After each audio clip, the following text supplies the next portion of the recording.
It seems that as a business reaches £750,000 of turnover, things start to get a bit tricky to manage with existing staff. Buying in some expertise to get things under control is no longer a dream, but a necessity.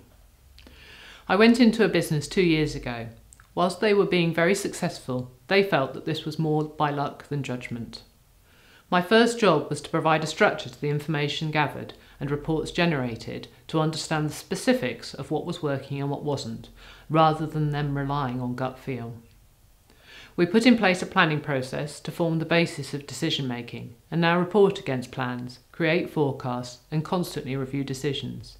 This has provided greater control of their cash by knowing what is required in the coming months and establish the staffing needed to deliver the sales, customer service and infrastructure support. In order to keep my hours focused on strategic and business support, we agreed to hire a junior accountant.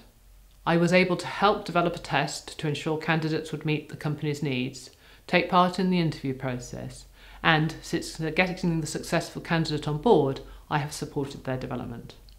All of this helps to ensure that the information is captured and analysed in an appropriate way so that it supports the senior management team in their decision making.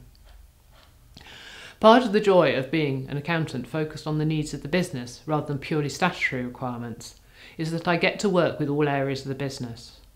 Recently, that has involved working with the sales team to help them identify what data to collect, how to analyse it, and how to use these outcomes to drive a more successful sales process. During the last 2 years, the client has doubled turnover, significantly improved profit margins, managed its cash wisely, and has plans to do the same again during the next 2 years.